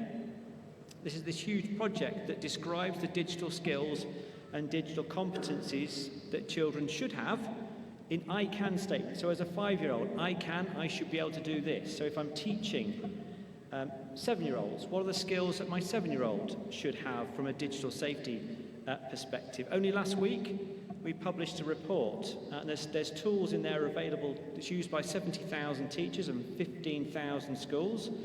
And there's the ability to understand children's actual competencies. We've had 3.7 million assessments conducted. And so an academic report was published last week that discloses what those strengths and those gaps are we have with children's digital skills from a safe and a secure perspective. Thank you very much. Ms. Ruta, we all know that there is big demand from the employers because they own cybersecurity skilled staff. Are there any gap between demand and supply there, and what are the skills that they seek for mostly? Thank you, Nadia. Sometimes I think people underestimate what is cybersecurity skills or cybersecurity experts. Cybersecurity isn't a rocket science. So cybersecurity experts doesn't mean cyber hero or something like that. I would like to say that, first of all, what is really necessary and required for cybersecurity skills and also for everybody currently and in future it will be more requested, this is critical thinking. And what is behind of this nice word, critical thinking? So it means that experts, people, must be able to identify a problem, find the root cause of the problem. This person must be able to analyze, assess the different options, acknowledge that there are many, at least more than one solution to solve this problem. And finally, this person must be able to make data-driven, analysis-based argument decision. Because why is so important critical thinking, not only for cybersecurity experts, but also for everybody? We live in digital age where it's not a problem to find information because we have so huge number of data and information. The problem is to distinguish what is true, what is disinformation. So this is, I think that it's one of the most important skills for everybody, for our children and for adults. Another skills, what I want to describe a little bit deeper, this is communication. Also, I speak about skills which are very common for everybody, but it's true. Cybersecurity, as I said, it's nothing magic. So communication skills, why it's so important for cybersecurity experts? Because they need to be able to translate complicated and serious things in very simple way, understandable way to non-technical, non-cyber person, and especially if you talk about organization, to top managers. Because top managers, they very often are not cybersecurity educated people, and they don't need to know how vulnerability scanning is done or something like that. But they need to hear what say expert and take appropriate actions. Also, another, it's more specific skills, incident management. People, cybersecurity experts, need to know what to do when cyber attacks happens. It's similar like ambulance staff. They don't need to know how to treat all illnesses or do some surgery. They need to immobilize and prevent from more serious consequences, damages. So incident response management is similar. These persons need to know how to immobilize and prevent more serious damage. And I use my time, so I'll stop here. Thank you. Thank you very much, Ruta. Mr. Guy, we know that you're advising companies in terms of cybersecurity as they need some help, some assistance, some support from you. What kind of needs they have, how they realize if the needs are the ones that they really need, and what are your advices in general? Thank you very much. I have been fortunate enough to work across multiple continents, Africa, Europe, in the Middle East, and also I am board member of ISC2, so I can speak a bit from the corporate perspective, public and private client.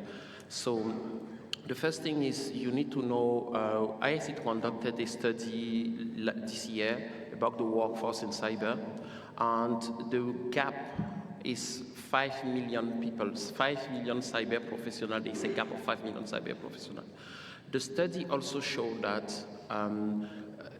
the skill gap is even more important than the shortage in people. That's the skill gap. So you can realize that today companies are even more concerned about bridging the skill gap than even recruiting people, and that has some implications. So when you look at the skills in companies, they need both technical and non-technical skills. Technical skills will be more like you named them, my other co-panelists named them before, incident response, application security, AI, and also some recent trend in cybersecurity, like AI, anything related to the new technologies and how to protect from cyber threat coming from new technologies. This is one. But they also need non-technical skills. and which is important. 70% of cyber threats in companies come from human factor, not from technology. So they need also non-technical skill, and you have the soft skill. I will emphasize again here something important. It's like the communication skill, which is important to be able to communicate the risk to the people, how to protect themselves. And also other skills just for the general awareness on cybersecurity, like how to recognize a phishing, especially as it has become more complicated today with AI, with all of the deep fake, deep voice, etc. It's more complicated today, so people have to be trained how to recognize that and also share the message around them, because the risk propagate, right, to even family members, customers, suppliers. So you need to make sure that all your ecosystem is aware of all those risks to protect your asset and help also using information technology in a secure way. So now, if you look at how the companies address those skill gap, there is first challenge is, and this is also something that the study revealed, there is a gap between what hiring managers think is important for cyber and what cyber professionals believe is important. So sometimes while trying to bridge the gap, there is that discrepancy, that disparity that doesn't help. But of course, with a lot of communication and a lot of alignment, this can be solved. And then more concretely, how they solve it, they train. They use free and paid training to upskill and reskill their employees. The reskilling part is important because they are able to take people that do not have cyber skill and convert them into cyber skill. And then if you look at the outcome is to get people knowledgeable and secured. And I will emphasize something important, building a culture. And building a culture is across all organizations, starting from the top, making sure that leaders are onboarded, and also building some communities around cyber to ensure that the right message is shared across everyone in the organization. Thank you. Thank you very much, Guy. And Mr. Zul, we all know that you worked on a very important and really interesting initiative, which is called Click Wisely initiative. If you could tell us about it, what targets did you have on this project, and how did you manage? What happened? Thank you for the opportunity. When we regulators talk about bringing access to services, communication services, and digital services at the same time. When we started, when the explosion of the internet, we not only thinking about at the design part, we are not just thinking about bringing access, but also looking at designing a program that ensure the safety and secure and responsible use of the internet.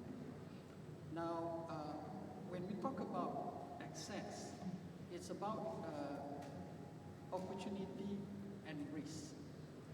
But one aspect of opportunities, normally we talk, or most frequently talk about opportunities in the development of human development. But the other aspect of opportunities, also threat actors, criminals, pedophile, and any person that has the criminal intent has also the opportunities. That part of it also need to be communicated to the public. When we talk about risk management, and that is the other challenge, we talk about risk just now. Talking about risk management is a very challenging subject, and to disseminate it to young children and to talk to them, even to the general public, it is quite a challenge. They cannot fully embrace the risk related to online. So when we bring access, is opportunities to make people the two-dimensional aspect of opportunities and threat. So when we incorporate, we we take leadership in this space, because otherwise there will be nobody, it is no man's land. Nobody will take leadership, nobody wants to take leadership or initiative. So we think when we bring access, we also have the responsibility to ensure the security, safety, and responsible use. That's why this program or initiative is all about. Now, of course, at the initial stage, our focus is always children. But as we, the other important element where we have successfully implemented this is that to have a feedback loop, collaborations with the academia, higher institutions of learning to do some research on the impact of this program. Then we realize from the research outcome that the other challenges is actually parents also. So when we talk about Click Wisely, it has transformed from just imparting skills or knowledge about safety online, but also there's other element of soft skills and communication skills that need to be understood or communicated, because the challenges or the threat actor in terms of online harm become more sophisticated. So your module, training module, need to be changed over time. And these are some of the challenges. One is to impart the technical knowledge of risk, about risk and opportunities, but also the other aspect of how they can use these skills and knowledge to implement or to adopt and adapt. Yeah, it seems it's really a very interesting initiative. Thank you. And Mr. Najib, we know that UNESCO has developed media and information literacy framework, which is also very important. If you could tell us how should governments develop media literacy in their countries, and also how does this framework serve for it? Thank you so much. Hi, everybody. Good afternoon. First of all, I want to thank the ITU for inviting UNESCO and for giving us this opportunity to talk about one of the main priorities of UNESCO and one of the major programs on media and information literacy, which is key for youth empowerment, but also for the safe and secure use of digital technologies and online information. As you know, in 2023, almost 80% of young people aged 12 to 24 around the world use internet and use artificial intelligence several times a day. This creates, of course, a lot of opportunities, particularly in terms of education, access to knowledge, access to culture, information, but it also poses significant challenges. I'll give you an example about those challenges, and according to a survey released in 2023 by Ipsos for UNESCO and carried out in 16 countries where elections will be held this year in 2024, 85% of citizens are worried about the impact of online disinformation.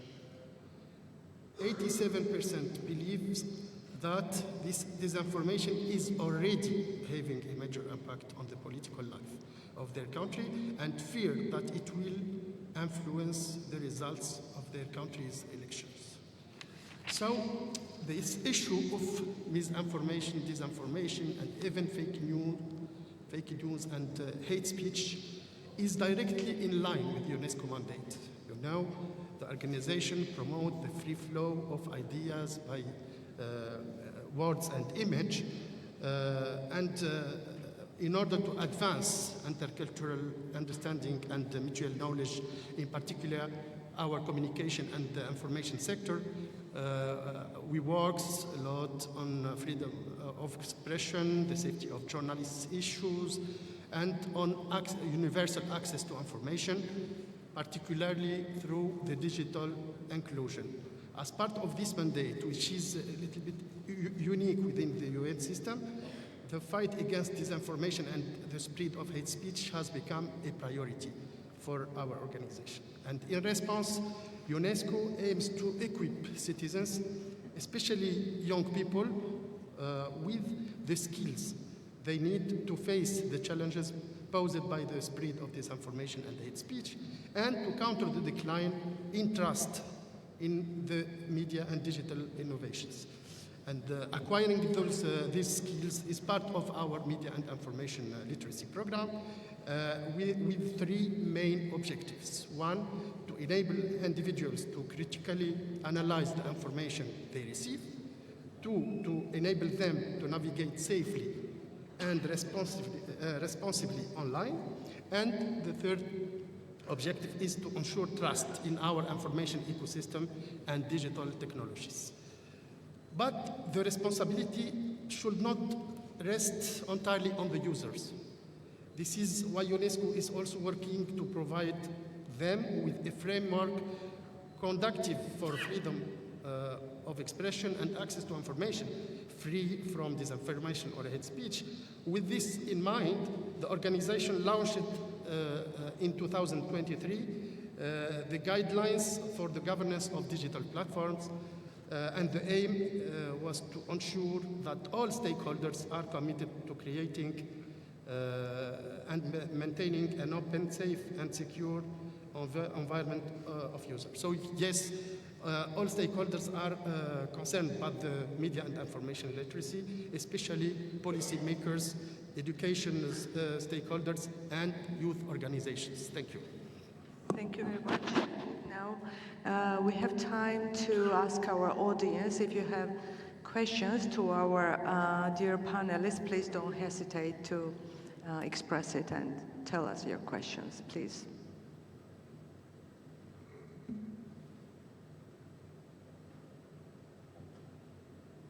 I think the issues are very important as we are parents, teachers, so on, and there's a question there. There's one question there. One, yeah, please. Yes. Okay. Thank you so much. I would like to direct this question to Mr. Najib. He has spoken about the media literacy that UNESCO is really driving. Only next week, we will be celebrating on the 28th, the International Day on the Universal Access to Information. My question, therefore, is, are we really making inroads in terms of capacitating people to know the difference between the freedom of speech and ethics, related to communication? I'm asking this question because Mr. Guy spoke about culture, and he said there needs to be a culture change within the organization. And I think this culture change needs to talk to beyond the four walls of organizations. So at a national or global level, is the culture really changing for better, or is it really changing for worse as it relates to misinformation and disinformation? Thank you. Thank you very much. Very interesting question. And Najib, could you please answer, and then we'll go to another questions. Yeah, I'll try to answer. Because I think she directed the question to you. Right? Yeah. Please. I'll try to answer this very important question. Yes, of course, the UNESCO, work on media and information and literacy is, focuses on three main components. The first one is how to support putting in place strategies and policies with policymakers. And we developed tools for that, and I'll explain with more details later. And the second component is also how to integrate media and information literacy within the official curricula in schools. And the third pillar, which is very important, is the work with youth organizations and how we involve them to develop strategies and to work to have their own media and information literacy strategies and to build capacity of youth on that matters. So it's a kind of comprehensive approach. Of course, there is a lot of risk, and that's why we developed those tools for teachers and learners to be aware about the international standards on freedom of expression, but of course within its limits, and also all the questions relating to hate speech, disinformation, misinformation, fake news, etc., which is not an easy task, but we try to give tools to all stakeholders to put in place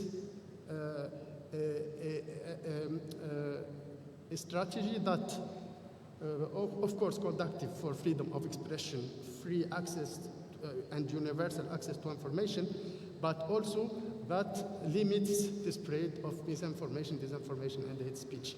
And of course, around the 28th of September, we have the International Day for Universal Access to Information, but also we have a few weeks later, at the end of October, we have the Media and Information Literacy Week, which is the global event also to discuss all initiatives regarding the media and information literacy and to discuss skills that needs to be given to youth to better use internet and digital information. So that's.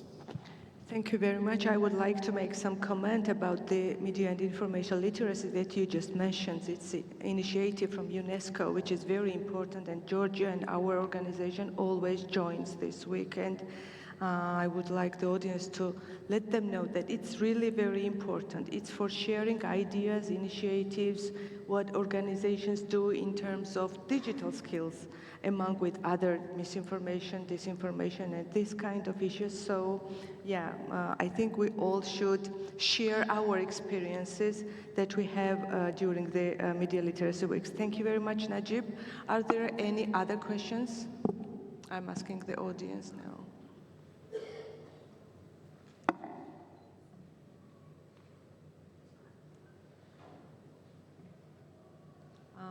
No questions. Okay, then I have some other questions to all of you, to each of you. David, what is the key advice you would give to the governments in terms of cybersecurity and what kind of national digital skills programs should they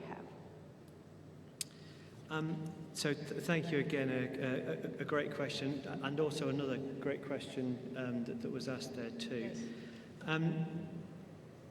What I would encourage governments to do, particularly in one context, is picking up the point that Mr. Najib said around education and school curricula. So curriculums are evidently important in this space. We have done a lot of thinking about this, and like I mentioned earlier on, from an online safety perspective, so perhaps subtly different to the security and the technical skills around cybersecurity, the softer skills that I think were talked about. Having some form of curriculum, structured curriculum that is fit for purpose, that is applied universally across education systems, which is what I think I would encourage you all to think about. And again, I'm just going to signpost you to Project Evolve. So projectevolve.co.uk, which is this particular curriculum program that we've developed, taking from age 4 and describing the rather than focusing on the harms, again, like I mentioned earlier on, as Mr. Zhao said, risk is one thing. How you articulate risk in actual fact is a positive thing. Our job is to stop that risk from migrating to harm. Harm is the thing we want to prevent. risk is one of the things that leads into that. So an understanding, a sensitivity to risk is an important part. And so a curriculum that really reflects that and is sensitive to that. What are those skills that a 5-year-old should have? What I can do. If I'm worried about something, I go and tell an adult. You know, how they would, the sorts of skills at that particular age that are age appropriate. And it grows year by year as their horizons grow. By the time we get to ages 8 through 11, we're worried about we're looking out for our class friends, our classmates. By the time we get to 11 to 12, we perhaps, or 13, we're now starting to go online. And so thinking about our wider communities, by the time you get to older teenagers, it's all about considering your broader online communities as well. So curriculum that are based on that, connected to that. And you can only clearly deliver an effective curriculum with capable teachers. And so the question about what does your professional development program look like to support your teachers to develop or to deliver and provide children with these skills. And again, something that we've spent an awful lot of time thinking about, both with the ITU, with the Child Online Protection Guidelines, which I would like to give also a plug to in terms of the revisions that were made in 2020. All sorts of different guidelines under the guise of child online protection. So ones for policymakers, ones for educators, ones for children, and ones for industry as well. The ones that go there are also guidelines for parents. And, you know, as a peripheral thing, and perhaps off the back of a structured educational curricula that can be implemented, is considerations for parents. We're seeing increasingly movements, the smartphone-free childhood movement, which in our mind is the wrong objective but has the right intentions.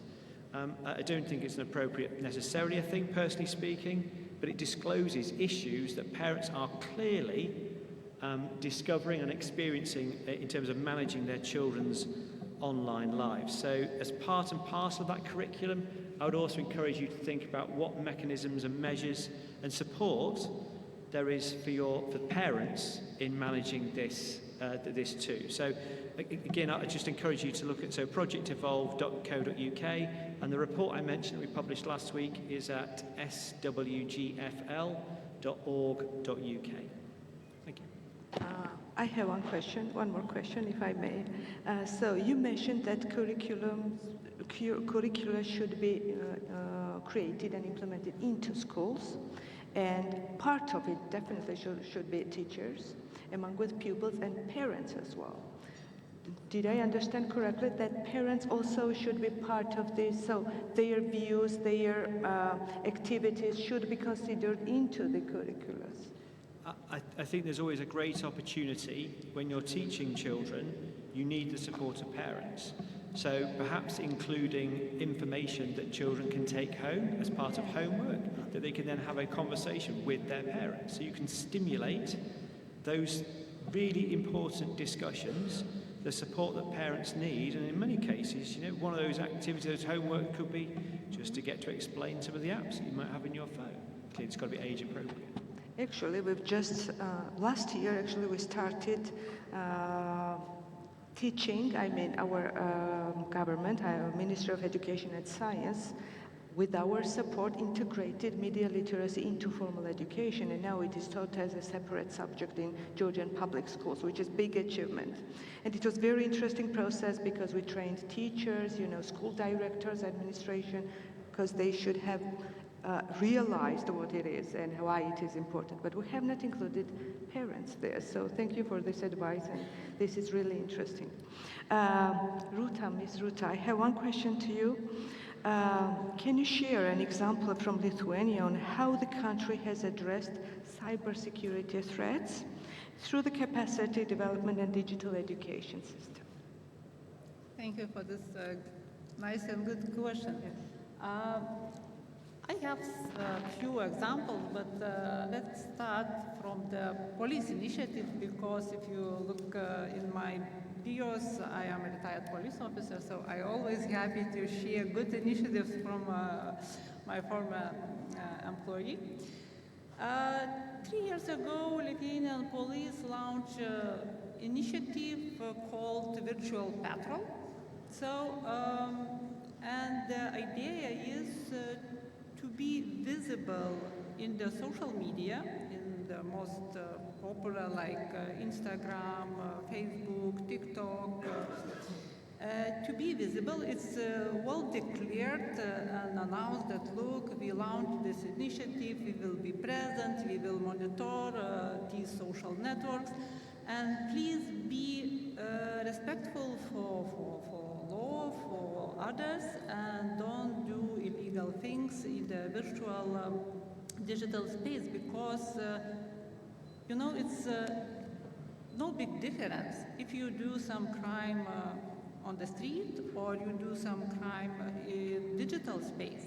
So the idea is of this virtual patrol, there are some dedicated police officers who constantly monitor these social networks and look for illegal activities, mainly fraud, scamming, also hate speeches, disinformation, and they act based on their mandate. It means that they don't block accounts, they don't delete accounts or something like that. No. Lithuania is a democratic country and we have respect speech freedom.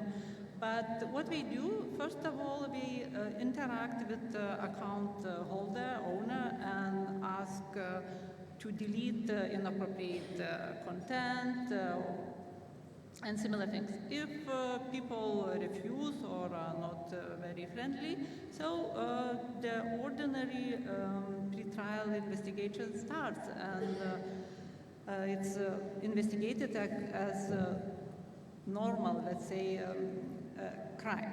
So also all people, doesn't matter citizen or not, are able to anonymously inform these virtual patrols about suspicious activities on virtual digital space. And I looked for some statistics, and I found that during these 3 years, they received more than 50,000 notifications from users of social networks about some suspicious activities, as well as we started about 100 pre-trial investigations. So it's quite a big number, and it means that there are a lot of illegal activities in our digital space. So it's, I will say, a good example how we can help our society. And very briefly, another one also from public sector, National Cybersecurity Center created very nice online training courses, which is based more on testing, self-testing, for different target audience, for students, for employees, also on how to be secure at home. Also, there are some material for teachers, how to teach students on cybersecurity, how to speak, what to highlight. So, and it's for free. And after completing this training, people can receive digital certificate. So this initiative helps for smaller enterprises, smaller companies save money not to hiring special lectors, trainers, but we can educate the employees through this very nice platform. So yeah, I stop here because it's time. Thank you. Thank you very much. Ruta, I have another question to you, Guy. It's about the difference. If there are any differences between the skill gaps among the regions, like, for example, are there same or different skills gaps in Southern Africa and Northern Europe? That's a very good question. First of all, there's a good and bad news. So the good news is that there are similarities in terms of recognizing, acknowledging that there is a problem, there are issues, right? And this is across the world. Now, if you look at the differences, which is maybe the bad news, is first of all, it's not we cannot look at that from a perspective of continent or even countries. It's not like homogeneous masses. It depends on several factors, and the more you deep dive into the way companies, I can speak about the public and private sector, mainly because my other co-panelists already touch base on like students, like parents, which are also some important personas. So when you are trying to address what are the risks and the skills that are needed to protect the society, because that's something that we need to understand, is the society that we need to protect against those cyber threats. So from a business-only perspective, let's say private sector, so it depends on several factors. If it depends on the maturity of the company or the maturity of the country or the organization, it will depend on the culture of the organization, and this is why it is really important to contextualize and localize the way to address the skill gap. So talking about the differences, I try to aggregate some results, let's say at the continental or regional level from the study that ISC2 conducted this year from the skill gap. So you will notice that one aspect of differences are the skills that are required within companies to protect the asset of the company. So awareness is everywhere. Everyone understands that the awareness, the general cyber skills are important. Now, if you look at Europe, that will be more like digital forensic, which will be important. That will be cyber threat intelligence, that will be important. Safe and secure architecture design, that will be important. Now, if you look at the Middle East, the respondents were more tended to say it's more data and privacy, which are the important skills for them, and securing communication. Of course, they also cyber security management. And looking at Africa, Africa was more about cyber threat intelligence. How are you making sure that we understand what are the risks and what are the threats against our core assets? And you also had the cyber security management, which were the key skills that show the difference across the region. If we want to do that aggregation again, I want to emphasize that it's more depending on each of the company, depending on their maturity and the willingness to, from the leadership to invest in cyber. Now, there's another aspect of disparities that I usually see is the way actually to address the skill gap that is showing. So in Europe, you will see it's mostly the lack of budget, sometimes, and commitment from senior management. Sometimes it's also the lack of, they cannot match the supply and the demand for very specific skills, especially coming from emerging technologies. When you will be looking at the Middle East and Africa, that's a different story. They cannot keep people. They cannot even retain the right talent, because when they have the talent, they manage to find the talent, they leave, especially good talent, they will leave to go elsewhere. So these are kind of the disparities that I see, first in terms of the skills that are required in companies to protect their asset, and secondly, in the way to solve the issues from those skills arising from those gaps that I described before. Thank you very much. Thank you very much. Mr. Datuk, I have another question to you. What are additional initiatives and measures that can and should be taken to promote safe and responsible online behavior? I think in the first round, I talk about opportunity and risk. That's the one part. But the second part, I think what are the additional initiatives that can be taken? We need to look at from the perspective of enablement and empowerment. So when you talk about enablement, it requires investment. Investment, of course, it requires resources. When you talk about when we talk about resources, this is the opportunity where the collaborations can take place. And when we talk about collaborations, it is in the case of Malaysia, for example. We collaborate not only within the communication sector, our industry, but we also collaborate with international partners. We collaborate with UNICEF in the work and ACPAD in our work in respect of child online protection. We also now work with Microsoft in teaching AI Teach to address the one part is opportunity and threat, the other part is about enablement. So when we talk about enablement, it requires a multi-dimensional, multi-stakeholder approach that need to come together. That is one aspect of enablement. Now we move to the empowerment.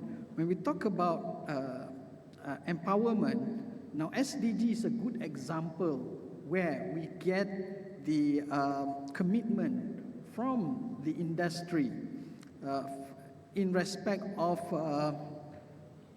not only their commitment, their participation, as well as their responsibility.